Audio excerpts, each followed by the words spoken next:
कोचबिहार में विपक्ष के नेता शुभेंदु अधिकारी की गाड़ी पर हुए हमले के विरोध में पश्चिम बंगाल के नदिया जिले में बीजेपी का जबरदस्त विरोध प्रदर्शन देखने को मिला। रानाघाट में 12 नंबर राष्ट्रीय राजमार्ग पर बीजेपी कार्यकर्ताओं ने सड़क जाम कर प्रदर्शन किया, जिससे इलाके में भारी ट्रैफिक जाम लग गया। रानाघाट दक्षिण सांगठनिक जिला बीजेपी ने इस घटना के विरोध में पूरे जिले में आंदोलन का आह्वान किया। प्रदर्शनकारियों ने शुभेंदु अधिकारी पर हमले और उन्हें काले झंडे दिखाए जाने को लेकर तृणमूल कांग्रेस को जिम्मेदार ठहराया और आरोपियों को सख्त सजा देने की मांग की। बीजेपी कार्यकर्ताओं का आरोप है कि घटना के वक्त पुलिस मूकदर्शक बनी रही और सुरक्षा व्यवस्था पूरी तरह नाकाम साबित हुई।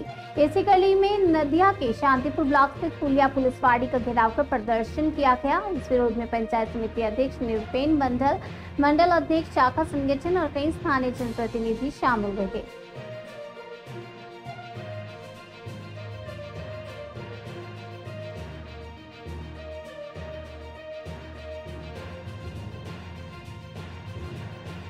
আমরা হলো ভারতীয় জনতা পার্টির বিরোধী দলনেতার ওপর যে আক্রমণ হয়েছে, যেভাবে তাকে খুনের চেষ্টা করেছে এই তৃণমূল গুন্ডা বাহিনী, তৃণমূল কংগ্রেস যে নামক দলটি সারা রাজ্য জুড়ে যেভাবে খুন হলো, ধর্ষণে যে জড়িত যে সরকার, সেই সরকার আমাদের বিরোধী দলনেতা তাদের তাদের পাশে গিয়ে যেসব মানুষের পাশে গিয়ে দাঁড়াচ্ছে, ওদের এক একটা পর্দা ফাঁস করে তুলছে। তারই জন্যে আমাদের বিরোধী দলনেতার ওপর আক্রমণ হয়েছে।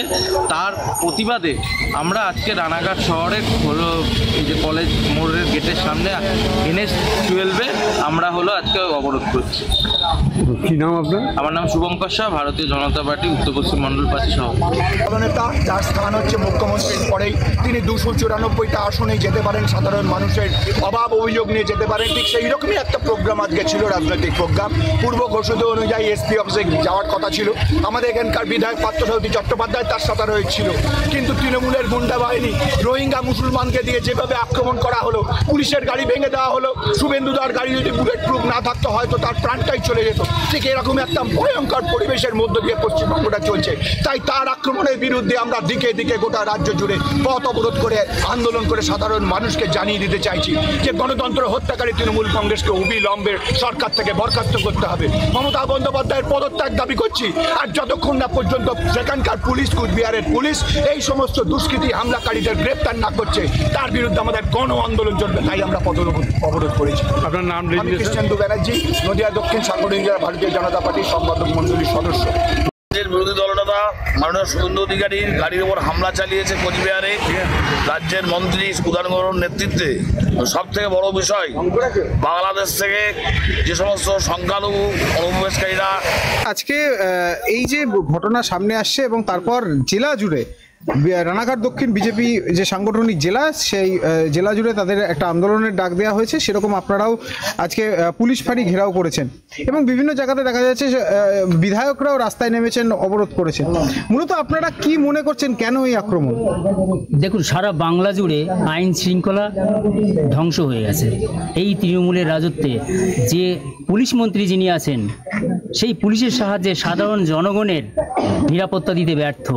একটা বিরোধী দল মানে কি একটা মুখ্যমন্ত্রীর সমতুল্য। সেই বিরোধী দলের যখন নিরাপত্তা নেই, সাধারণ মানুষেরও নিরাপত্তা নেই।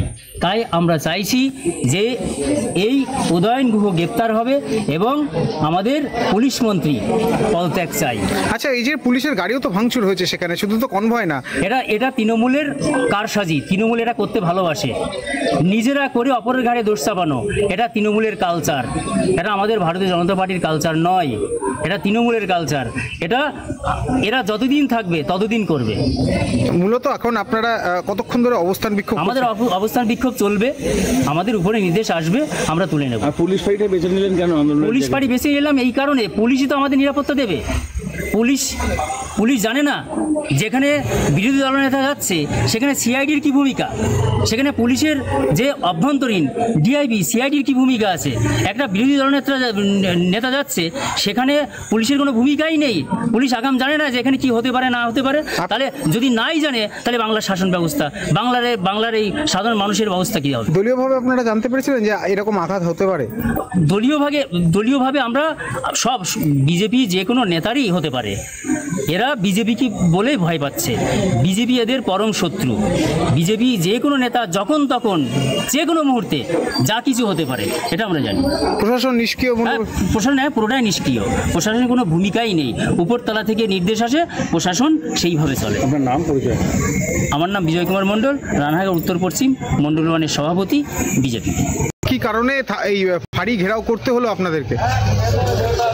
অতর্কিতভাবে শুভেন্দু অধিকারীকে যেভাবে কোচবিহারে যেভাবে আক্রমণ করা হয়েছে, তার যে গাড়িটা ভাঙচুর করা হয়েছে, যদি বুলেট প্রুফ গাড়িতে যদি না থাকতো, এমনি সাধারণ গাড়িতে যদি থাকতো, উনি আজকে হচ্ছে তার লাশ আমরা দেখতে পেতাম।